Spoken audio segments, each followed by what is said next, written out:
ज्ञान हमेशा व्यक्ति को प्रसन्न रखता है और अज्ञानता व्यक्ति के दुखों का कारण बन जाती है। एक दिन एक राजा जंगल में आखेट के लिए गया तो मार्ग भूल गया। देर हो गई, भूख और प्यास से व्याकुल होने लगा। तभी देखा कि जंगल में एक लकड़हारा लकड़ियां काट रहा है। बहुत से पेड़ कट चुके हैं, थोड़े से बाकी हैं।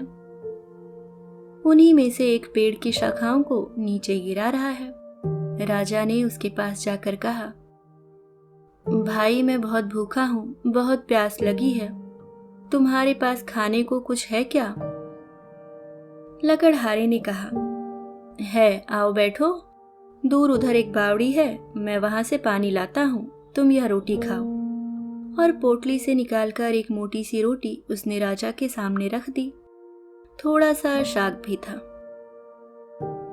राजा ने उसको खाया, लकड़हारे का लाया हुआ पानी पिया।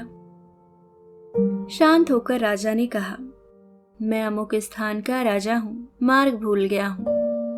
लकड़हारे ने मार्ग बतला दिया। कष्ट के समय तुमने मेरी सहायता की।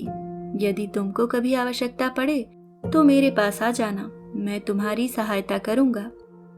कुछ दिन व्यतीत हो गए। धीरे धीरे वन में सभी वृक्ष समाप्त हो गए। लकड़हारा लकड़ी काटकर इनके कोयले बनाकर बेचता था। अब वह अपनी जीविका चलाए तो कैसे? वह बहुत दुखी हो गया। दुखी चित्त से राजा के पास पहुंचा। सेवकों ने राजा को सूचना दी कि लकड़हारा आपसे मिलना चाहता है।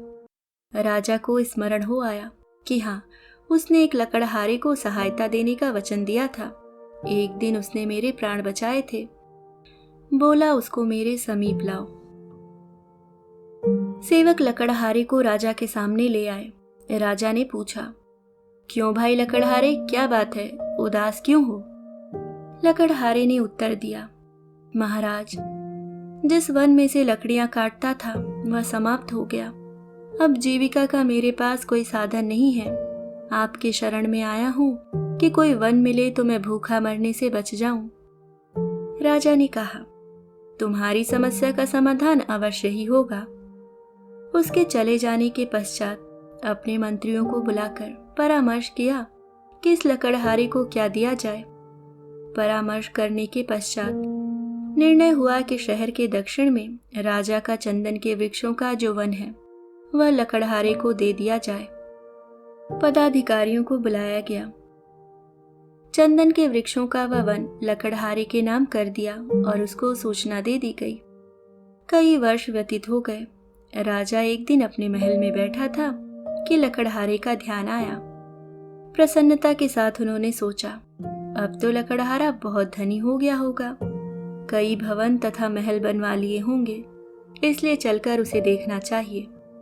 राजा अपने मंत्रियों को साथ लेकर उस वन में गया जो लकड़हारे को दिया था, किंतु वहां कोई वन ही न था, न चंदन का कोई वृक्ष। राजा ने घबराकर अपने मंत्रियों से पूछा, अरे वह वन कहाँ है जो लकड़हारे को दिया था? किसी और स्थान पर होगा, तुम मुझे अन्य स्थान पर ले आए हो। मंत्रियों ने पदाधिकारियों की ओर देखा। पदाधिकारियों ने कागजों की ओर छानबीन करके बोले, महाराज, वह जंगल तो इसी स्थान पर था। राजा ने कहा, फिर वह गया कहाँ? खोज करने पर कुछ दूरी पर चंदन के कुछ वृक्ष दिखाई दिए। उनके बीच में बैठा हुआ लकड़हारा भी दिखाई दिया, निराश, उदास, विचारमग्न। राजा ने उसके पास जाकर पूछा, अरे तू चिंता में क्यों है? लकड़हारे ने प्रणाम करके कहा, अन्नदाता, आपकी कृपा से इतने वर्ष तो कट गए, अब ये कुछ पेड़ रह गए हैं, थोड़े दिनों में ये भी समाप्त हो जाएंगे। सोचता हूं इसके पश्चात क्या करूंगा। राजा ने आश्चर्यपूर्वक कहा, वृक्ष तो थोड़े से रह गए हैं, शेष वृक्षों का क्या किया? लकड़हारा बोला, नित्य लकड़ी काटता हूँ, कोयला बनाता हूँ और बाजार में जाकर बेच देता हूँ। राजा ने दुख के साथ कहा, अरे भाग्यहीन, यह तुमने क्या किया? यह चंदन की लकड़ी थी, जलाकर कोयला क्यों बना दिया? लकड़हारा बोला, चंदन की लकड़ी क्या होती है? राजा बोला, अच्छा होता यदि तू जानता। अभी 2-3 हाथ लकड़ी काट लो और इसको बाजार में ले जाओ। हाँ, कोयला ना बनाना इसका। लकड़हारे ने वैसा ही किया। एक दुकानदार ने देखा लकड़ी तो असली चंदन की है और लकड़हारा है गवार। बोला, क्या लेगा इसका? लकड़हारे ने पूछा। तुम क्या दोगे? दुकानदार ने कहा, 1 रुपया। लकड़हारा आश्चर्य में चिल्लाकर बोला, क्या 1 रुपया? उसका तात्पर्य था कि इस छोटी सी लकड़ी का 1 रुपया। दुकानदार समझ गया कि यह जानता है। बोला, 2 रुपए। लकड़हारा और आश्चर्य से चिल्लाकर बोला, 2 रुपए? दुकानदार ने घबराकर कहा, अच्छा 4 रुपए। लकड़हारा चिल्लाया, अच्छा 4? कुछ ही दूरी पर एक दुकानदार खड़ा था। उसने देखा कि पहला दुकानदार एक मूल्यवान वस्तु को कौड़ियों के भाव खरीद रहा है।